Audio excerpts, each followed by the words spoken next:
All right, happy weekend traders. It's Matt and Jacey with Empire Algorithmic Trading here to bring you VWAP Vision's Stock Talk Weekly Review. It's where we use the volume weighted average price to make sense of what's going on in the stock market. It's the best indicator there is, and it just tells you exactly who's in control, buyers or sellers. So, like I like to say, Matt, let's just get to it, shall we? Stock Talk, let's go. Weekly review.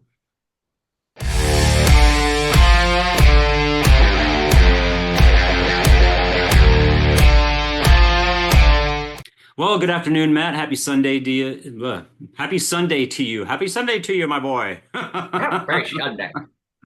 you doing, bud? Oh, not too bad, buddy. It's been a good weekend. Interesting end to the week with the whole markets and everything like that. And it's been a busy weekend of just trying to read stuff to catch up on what's going on and what people are saying. For sure. It's yeah. I ended up going down a couple of rabbit holes this weekend, and so the one was kind of explains my psyche a little bit. So I went for a nice long. I did some reading, some deep reading this morning. I was working hard yesterday, doing some reading again this morning. And I'm like, I'm going to the beach. So I went for a really long walk on the beach. Stopped and got some groceries. I'm putting groceries away, and a little can of soda fell. Well, as it fell, it decided to explode just Wonderful. all over the kitchen. My refrigerator door was open, so it got all over the inside. Long Perfect. story short, it led me into the rabbit hole of now my refrigerator needs to be cleaned. I need to mop all the floor. The cabinets need to be cleaned, and there's soda on the ceiling, so I got to wash the ceiling off. So I ended up doing like a full detail clean in the kitchen. And then, to back it up, the other rabbit hole I went down was one, the tariffs and kind of trying to figure out what are we doing here? What's actually going on? Because some of the reasons they keep having these shifting reasons, they just don't really make a lot of sense. So I wanted to do a little bit more reading about that. And then I really wanted to know what goes on in bear markets, right? And so did some follow up, some research on historically what the probabilities of the bear markets have been, basically dating since 1929. So what can we expect moving forward? Where are we at? And what the hell is going on? So the more immediate rabbit hole I went down were Trump's tariffs, obviously. And so the rationale of we need to do these tariffs because our manufacturing sector, we need to rebuild. We got to put this protectionist wall up. That doesn't really hold water when you look at the actions that they actually did. If it was more, we got to go to our competitors that are beating us in this area and level the playing field there, but that's not what they did. They targeted an island that doesn't even have any people on there. So it's a broad, Penguins? global, sweeping tariff across the board. So then, okay, then really, what is it? And there's a probability, a very high likelihood. Well, I shouldn't say high. There's a likelihood that what this is an opening attempt to basically get rid of the dollar as a reserve currency, because there is a strong belief amongst the president's advisors and possibly the president himself that the United States position as a global reserve currency is unsustainable. It's untenable. It's hollowing out our manufacturing sector, and we're getting nothing out of it in return. Hence, the president continuously saying we're getting screwed by our allies and our trading partners. Whether or not you believe that is neither here nor there. What's important is this is what the people that are advising the president have written about the re-dollarization, the de-dollarization of the global economy. It basically works like this: you act before it's forced upon us. So they're going to break the system, renegotiate all the trade, renegotiate hard currency, and then we'll all be the better for it. So I'm kind of reminded a little bit of that South Park episode where they're like, step one, start a business. Step two, step three, profit, right? And no really knows what step two is. And so that's kind of what I feel like when I'm reading this. Like what, and then some of the arguments of who pays for the tariff and their logic. And I their logic of why we don't pay for the tariff is because the buying power of the other country goes down. So therefore, they get poorer. We pay the tax, they get poorer. Therefore, they essentially paid for it, even though we're paying for it. And I'm like that. Okay, so You, that's what's going on, right? That's their concepts, and so they can't go and tell the world, hey, by the way, we're restructuring because the other goal is we've got this massive national debt that's hanging over our head that's been going. So the other process, there's breaking of the making the current system untenable, which they're attempting to do with these global trade tariffs. Then it's restricting capital flow. Otherwise, more dollars are going to come in and raise the asset prices. So they have to restrict capital flow into the country, which is going to be a significant drag on stock prices. And then the third part is reorganizing the fiat currency. So now what's the new baseline for that? Now, when I was reading all of this, my immediate thought was cryptocurrency. That's the very first thing that I thought of when I read this. And so you start looking out and you start thinking about what we've been hearing about over the past couple of months. You have crypto bros in the administration. You have Donald Trump talking about creating a crypto reserve. Why would we, when we're the reserve currency, need a crypto reserve? Well, it kind of comes together. And I hate being a conspiracy theorist because I'm not. And this is all about equities, right? And so I'm going to tie it all back into stocks. And my main concern, and we've touched on this a little bit, is the capital flow. There's a lot to concern with that, but those are, whatever. I'm more concerned. This is a talk about stocks, so let's talk about stocks. If we do reduce the capital flows coming into this country, that's going to reduce the amount of dollar volumes that are going in here, which is going to reduce the multiples. Now, we've been luckily surviving, getting along with multiples in the 23 to 25 range for some time. which is crazy.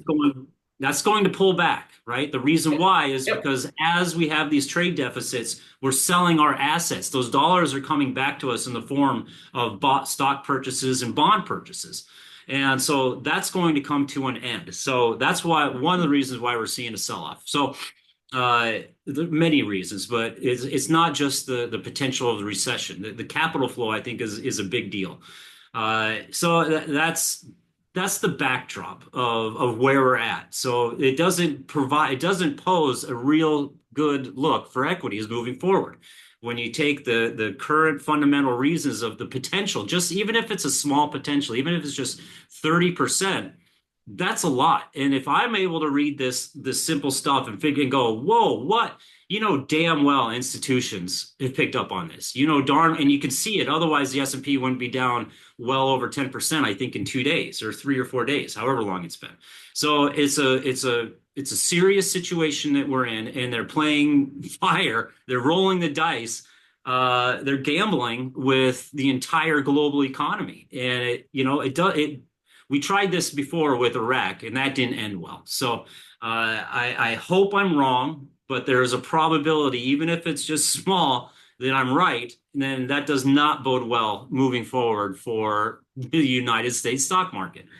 Having said that, let's learn a little bit about bear markets and Well, and exactly what. real quick, Yeah. before we dive too far into that, I got two things to say on that. Number one, I listened to another podcaster. His name is Dan Cummins. He's got a podcast called Time Suck, and one of the episodes he did, these guys start a business and they have no idea what they're doing. It's very much that South Park math, like you said, and he has a little infomercial for him where it's like 1-800-business. We are in the business of business, so go ahead and call in and give us your business. And it sounds very similar to that. Yeah. The other thing about it that you also have to look at is, with cryptocurrency, whether you know everything about it or a little bit about it, all of these titans of industry are playing in the world in some way, shape, and form, trying to find their way to get their piece of that pie in a way that's controlling to the point where every single one of these leaders is actually kicking out their own cryptocurrency. They have their own that they own, that's theirs, which kind of is the antithesis of what a cryptocurrency is supposed to be. And so Watch that as well because there's going to be some manipulation with that, whether it's price manipulation, whether it's market manipulation. These guys owning something that's theirs and theirs alone, which is again the antithesis of what a cryptocurrency is supposed to be. It's not supposed to be tethered. It's supposed to be the global thing. Well, if you have one that is tethered, you can make a lot of waves against the one that isn't. So it'll be something that's going to be very interesting to watch. Yeah, I think all these. This is just pure. I mean, this is my initial gut reaction. I haven't studied any of this. I don't know any, but it's just Bitcoin, right? That's the most obvious choice. You have Solana and Ethereum as well have some utility, but uh, Bitcoin's got the network and the foundation and the global recognition. So to me, that would be the most obvious choice. Meme coins are meme coins for a reason. I think there's few that have actual utility, but that's neither here nor there. That's not what we want to talk about. Let's talk about bear market, something even Let's better. do it. Right? Let's All dive right. in. So So after all that, yeah, let's get to here some we go. stocks. And I hope I'm wrong, man. I mean, it's a scary thought, but it doesn't it's there enough to raise the flags and say, okay, uh, now that we know that backdrop, let's take a look at where we're at. So historically, corrections exceeding 15% in less than 2 months have a 70% probability of becoming a bear market. That's pretty much where we're at. And if I remember correctly, we're down about 17.3% in a month and a half, little less than a month and a half. So we met that threshold. So we're already at a high probability of hitting a bear market. Up next, 78% of bull market corrections do not correct more than 17%. So almost 80% of the time, bull market corrections stay within this barrier. So now we have a high probability of the 15% decline, and we also have a low probability of this simply being a bull market correction. So that's two for two. We're leading towards a bear market. You add the global uncertainty, that's three. You add the chart pattern that we were talking about last month when this thing was starting. You have the trend break here. This is called a 1, 2, 3. You have a trend break here. That's one. You have a test of the high. That failed. You have another test of the high that ultimately failed. And then you have this low here, the significant low from November. That broke. That's one trend break, two failed test, three low test break. That's a 1, 2, 3 change of trend. So now we have three things in our favor of a bear market. Look at that volume too. Holy cow. That's insane. That's Unprecedented. institutional. Well, yeah, I mean that's setting up for some pretty nasty stuff, right? Uh, Yeah. so moving forward, what can we expect, right? So look, we can use a little bit of the VWAPs as a guide. I don't even want to attempt to try and guess where we're going to find a bottom on this. I think this could be very seriously unprecedented stuff that we're dealing with. So, I mean, the tax hike alone is pretty unprecedented. So I don't know if we can really trust any of the VWAPs that we've had over the last 5 years. However, having said that, there is some support VWAPs here at 48 and then another one at 47. So that could be some potentials. But what I want to talk about is where do bear markets go? Well, the median bear market decline is about 33.5%. So 50% of bear markets will correct down to about the 4,000 level. We're currently at 50.74. The average length of time is about 9 months. And so we're 1.25 months into this, 1.5 months into this. So just on the median time frame, I'm sorry, is about 9 months. We still have about 4 months just to get to 50%, right? Now, the odds of us being, what are the odds knowing of what was going on right now, of this being a shorter than an average, shorter than median bear market, a steeper than median bear market? Probably not. So then we're looking at what are some of the other major declines. 14% of bear markets have declined 50% or more. 18% of bear markets declined between 40 and 50%. So that's what, 32% right there. Another 26% declined 30 to 40%. So we're probably going to be, the odds are above the 30% decline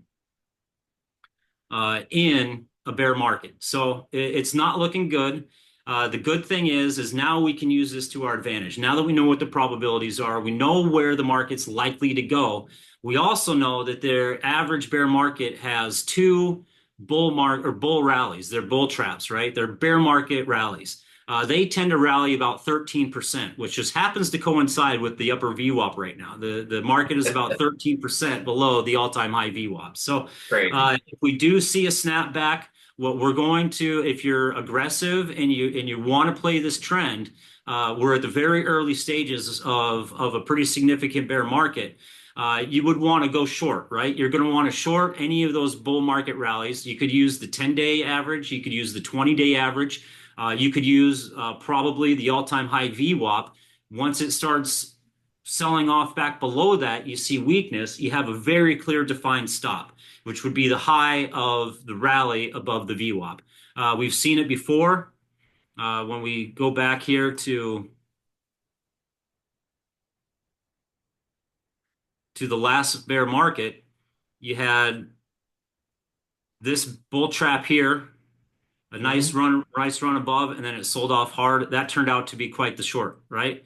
And then you have Hmm. this other bull trap right here. This one didn't last so long. Once this got undercut, it's clear this is a failure, and you're off to the races back to the downside. So, that's how you can use the VWAP. Then it started to hold, started building higher lows, and then we got the eventual breakout. So that's pretty much what we're looking for. That's what we're going to watch. We're expecting this to continue for some time. We're going to see some pretty significant declines in the meantime, and it might last for a while, right? The PE ratio for the last time tariffs were this high, way back in 1909, was 14. Our current PE ratio is 25. So if we just carry down to maintaining what the P ratio was last time we had this kind of trade regime, and I understand productivity is different, it's a different market, but Right. even if you go 17 or 18%, that's still a pretty significant decline. I mean, let's just math it out. I mean, this is not assuming any earnings per share growth. I mean, this is just very basic math, right? Um, That puts the S&P at 3450 if you go down to a 17 PE. And we're currently at 5074. So another 1600 points, which would be about 30% below where we're at. So the outlook is not good, right? So it's definitely time to play defense. And if you want to trade and if you want to make a trade, then it's time to start looking at when do I go short? And Hmm. you're going to want to use those 10 and 20-day moving averages and probably the all-time high VWAP. I haven't studied the shorts enough to feel confident that, hey, this is the signal, but you could just use the any weakness around the VWAP as a guide. It's crazy. It's something that's kind of nuts, and it's been fun because all of the different stuff that's been coming out and seeing even your well-respected market analysts out there kind of throwing the papers up in the air and going, well, here's five different strategies you could possibly do. I don't know which one to tell you and which one is the right one, but so it's unprecedented times. Well, it is. It's very unprecedented, and it does raise the how long the concern really is how long is this going to take? How long is this going to last? It's not just how bad is this going to get? It's going to get bad. I mean, it already is bad. Mhm. The you don't have a sell-off like this, and it is because for good reasons. The last sell-off like this was because of the pandemic, and that's because we literally stopped the entire economy. What's the market telling you this is going to do, right? And so it is frustrating to see, but the question is, how long does it take to recover? And what's that recovery look like? Are we going to see these big multiples again? Are we going to see the historical growth we've enjoyed over the last 30, 40 years? How long is that going to take? I mean, the last time we reset the monetary was in the early 70s when Nixon broke up Bretton Woods, and it took 12 years. for the economy to fully recover and for the markets to fully recover. So, that's it's pretty scary, man. It's pretty scary. But Well, that's why we're, and to be honest with you, you don't even need to know any of this stuff. You don't need to think about any of it.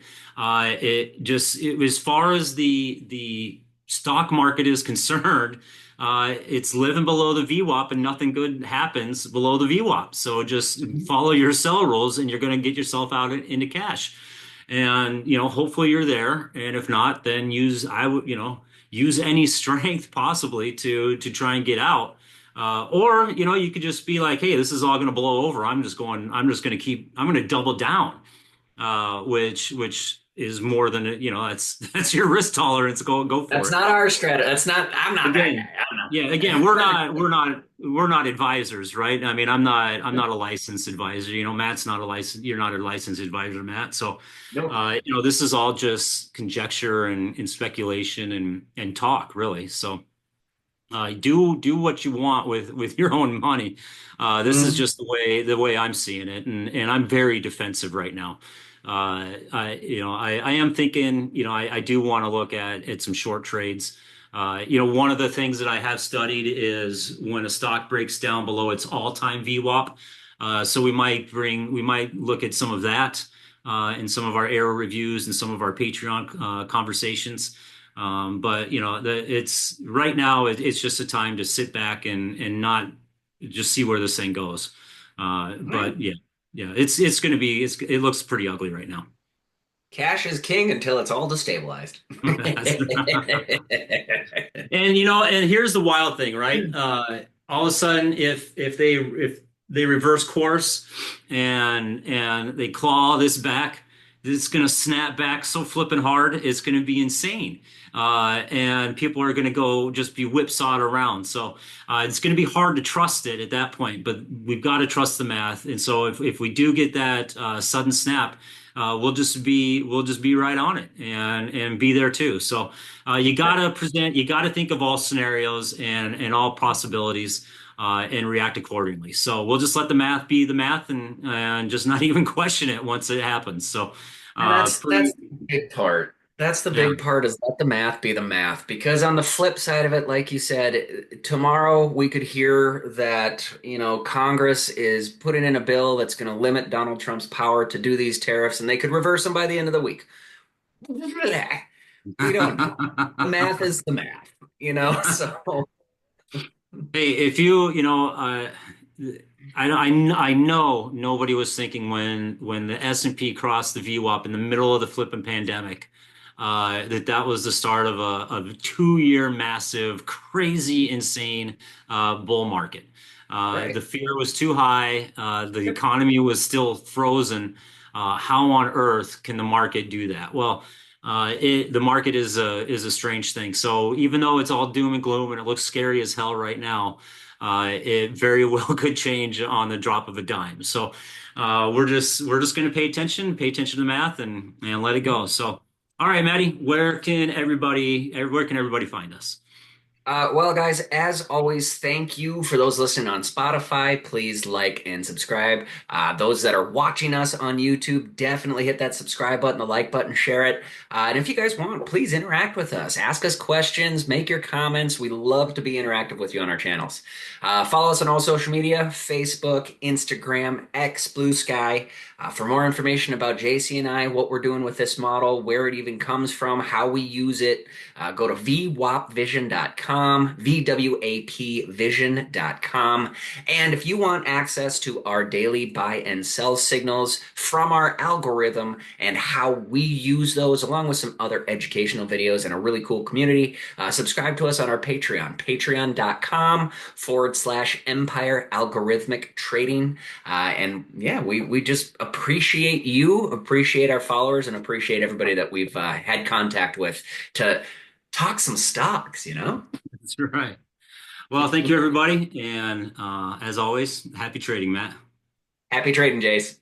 All right, see you.